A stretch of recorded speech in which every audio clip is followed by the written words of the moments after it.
Hi guys, welcome back. In today's lesson, you will be learning about the future plans of the Philippines agriculture. In this video, we will be showcasing each of the agriculture plans from the candidates of the 2022 elections, from president to vice president to senator. Let's get started. First are the candidates for president. There are a total of 10, which are Leni Robredo, Bong Marcos, Ismael Moreno, Manny Pacquiao, Jose Montemayor, Faisal Mangondato, Panfilo Lacson, Norberto Gonzalez, Leody DiGuzman, and Ernesto Abela. So coming in first is Leni Robredo. Leni Robredo is the only female candidate running for this year's elections for president. Husay at tibay puso at isip, kay Leni tayo, kay Leni tayo. Kaya tayong ipaglaban, magiting ang Salamat, QC! Pinapakita niyong pagmamahal, yun yung nagbibigay sa amin ng lakas para araw-araw gigising ng maaga, more than 18 hours magkakaroon. Ipanalo na natin. Now, what are her plans? First, she says that farming opportunities in the Philippines will be strengthened for overseas Filipino workers seeking an alternative livelihood after they retire. She also says that she plans to allot at least 116 billion for agriculture on her first year as president. So yung commitment ko, yung first budget na gagawin na siya at least 116 billion. Hindi lang yung total budget, pero pati din yung distribution nun. Leni Robredo also pointed out the need to fund more climate-friendly crops which farmers can harvest depending on conditions in their provinces.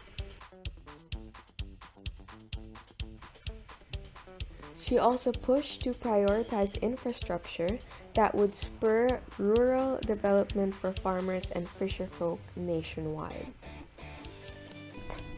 Then we have Bong Marcos. Bagong Pilipinas, bagong mukha, magprinsipyo na isang kaibigan niyo, kaibigan ko, na si Inday Sara. Oh, bagong Pilipinas, bagong mukha, magprinsipyo na isang salita. Kaibigan niyo, kaibigan ko, siya si Who says the country's agricultural system must be enhanced to ensure the welfare of farmers who have been heavily impacted by the COVID-19 pandemic. He plans to establish programs to assist farmers until post-harvest production. He added that these programs would complement each other, resulting in a sustainable and viable agriculture sector. He explains that researchers will find other crops that can withstand the changing weather and different ways to help farmers as they are the most affected sector during calamities. Our next presidential candidate is Ismael Moreno, who says that there is a need to invest in farmers, post-harvest facilities, and look into the prices of the fertilizer and fuel they use.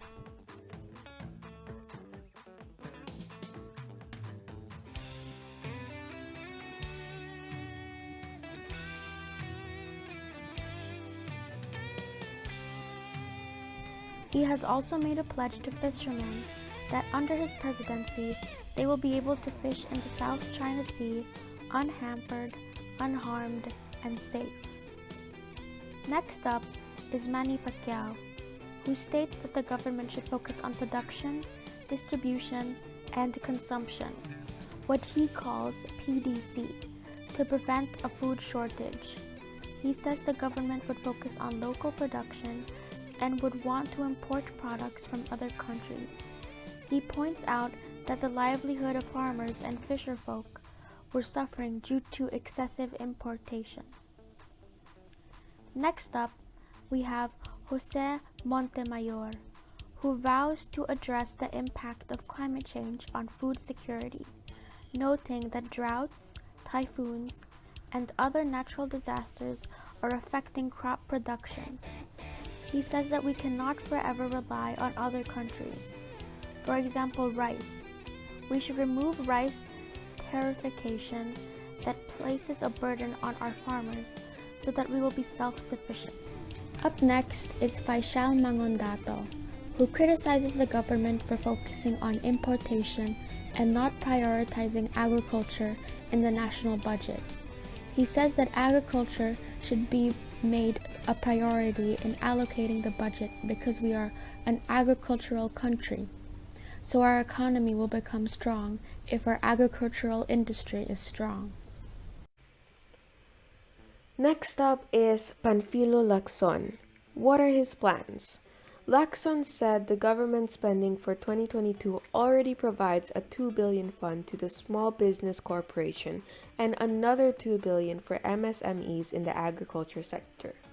In the presidential debate, he says, ang kailangan unahin magkaroon ng fiscal comprehensive fiscal stimulation targeted at saka comprehensive na fiscal stimulus para sa ating mga MSMEs. Tulungan natin sila ibangon kasi napakalaki ng tama sa ating ekonomiya nanggaling sa sektor ng MSMEs. Maraming salamat po. Coming up next is Norberto Gonzalez. What are his plans? Norberto Gonzalez says that agriculture will be his priority to boost food production and generate more income for farmers. He also says that rice production could be made more profitable by using more modern equipment. Norberto Gonzalez also said that stable food supply would mean improved health conditions for the population, which helps provide protection against COVID-19. Coming in second to last is DiGuzman. What are his plans? His first plans are to revive the agriculture sector to ensure food security by repealing the rice tariffication law that eased levies on rice imports. He says that the government should freeze its agreements with the World Trade Organization that paved the way for the importation of onion and garlic and other products that have damaged the livelihood of Filipino farmers. He states that we should have a national land use policy so that 30% of the agricultural land given to miners that are now being dug up will become land for planting our food. If he is indeed elected, climate change and the environment will also be given more priority, as well as plans to cut the use of fossil fuels and support renewable energy sources. Last but not least, we have Ernesto Abea. At the first COMELEC presidential debate, Abea said he plans to turn the country into an agriculture powerhouse, and the most important thing is to give attention to agriculture so we can provide food and jobs. In a presidential debate, he says, "Unang-una po, ang plano po natin ay gawin po nating isang mega industry, ang agriculture. Hindi lang po siya basta paigtingin, kundi gawin po talaga natin siyang isang mega industry para in one blow masagot po natin ang mga pangangailangan."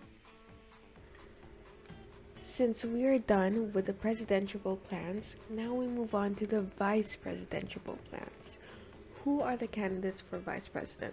They are Lito Atienza, Walden Bello, Rizalito David, Sara Dutere, Manny Lopez, Doc Willie Ong, Kiko Pangilinan, Carlos Serapio, and Vicente Tito Sotto. First off is Lito Atienza. He first criticizes the Duterte administration for breaking their promise on cleaning Laguna del Bay, and now you cannot fish from it because it has been monopolized to big business owners. He says that poor fisherfolk around the lake have been deprived of their basic livelihood because of this. Hence, his plans are first to rid corruption in order for economic and agricultural programs to succeed. Walden Bello. His plans are to reduce the dumping of foreign agricultural commodities on our agricultural markets. Next, legal action must be made available to prevent landlords from retaking land. He notes that the government must serve as an active developmental agent that is supportive through programs such as direct assistance and credit support that enable farmers to improve their performance, legal assistance, and leadership in providing a vision of a dynamic agricultural future. Also, to adapt our agriculture to the needs of an era of rapid climate change and environmental crises. Rizalito David plans to change the Internal Revenue Code in order to implement the Mining Act and solid waste management bills that were passed long ago but failed. He wants to make people part of what the Senate is doing, bringing the solution to start first at grassroots level. People should be able to allocate parts of their land, some personal, some to the industry, and then his government will then assist you based on that. Sara Duterte plans to breed a generation of young digital agri-entrepreneurs to help revive the country's industry.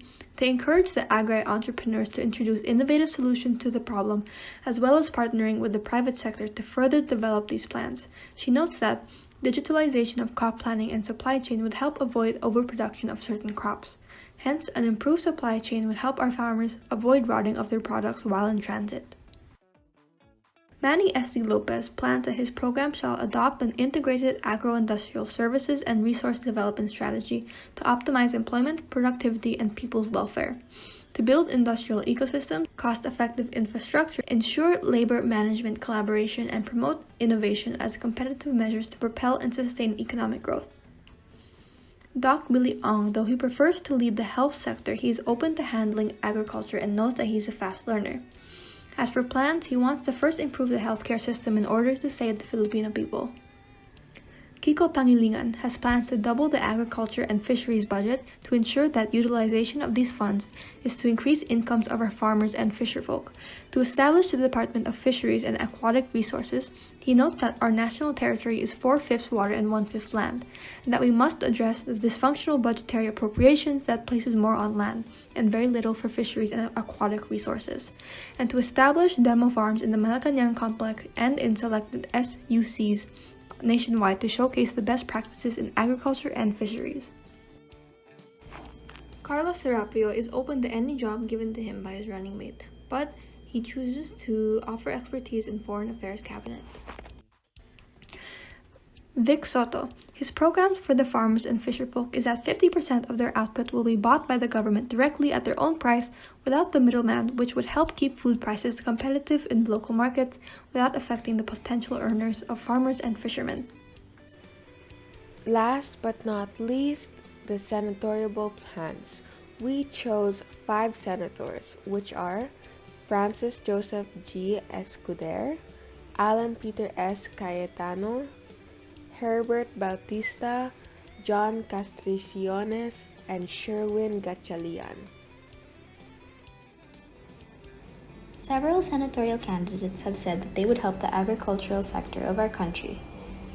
First being Francis Joseph Escudero, the current governor of Sorsogon. At a forum organized by the Philippine Chamber of Agriculture and Food Incorporated, Mr. Escudera said cold storage will support farmers in far-flung areas by ensuring their produce does not spoil if it cannot be brought to market immediately. We lack cold storage facilities. We can't ensure the good quality of our produce without cold storage in each province. Why don't we put up incentives for those investing in cold storage? Escudera said during the online forum Halalan 22 para sa Agriculture organized by the Philippine Chamber of Agriculture and Food Incorporated, Alianza Agricultura, and 3 other organizations. If elected, he also has plans to file amendments on the rice tariffication law that was passed under President Rodrigo Duterte's term. It has become a controversial law because of its negative impact on farmers. It has not achieved what it intended to do, supposedly to benefit the rice sector and rice farmers and bring rice prices down for consumers, Mr. Escudera said. Our imports should be timed properly. Why do we import rice during harvest? The imports compete with what our own farmers produce. We import galunggong. If only we supported fishermen with fingerlings, the benefits should have gone to our own fishermen, he added. Next is Alan Peter Cayetano, current Taguig representative. He called for presidential candidates to commit to complete a certain number of hectares of irrigation capacity during their term. Commitment should also be made on a concrete number of farm-to-market roads to be constructed during a presidential term. He says that agriculture should be promoted to the youth as something that is desirable and profitable. He also said that integrating successful small farming models into the national program is needed in order to upscale agricultural production. He also said that he will seek a higher budget for Laguna Lake, which is teeming with so much fishing opportunity but only has a 40 million peso budget. Consider that many rich people are engaged in agriculture in contrast to the popular image of poor Filipino farmers, he said. You can see poor farmers shown on television, but if they watch European or American movies where farmers are rich and use drones and high-tech devices, our young people will be convinced to take up farming, he added. Next is Herbert Bautista, the former mayor of Quezon City. He said that part of his plan, should he win in the senatorial race, would be to craft laws that seek to tap renewable but cheaper energy sources to create more jobs in the agricultural sector, which would be key to Philippine progress. He also suggested that building more dams or water retention areas could provide irrigation for farmers. Next is John Castoness, the former Secretary of Agrarian Reform from 2017 to 2021. His priority legislation is strengthening the agricultural sector by making use of unused or idle land. His plan is to champion the cause of farmers and agriculture. He says that there are laws that need to be passed in order to strengthen, protect, and promote agriculture and particularly farmers. He wants to make a legislation to give lands to OFWs and the poor so that they can go to the province and actively participate in agriculture. He would like to also legislate a law that will enhance support services to farmers. Without support services, our farmers will never be able to enhance their economic lives, he said.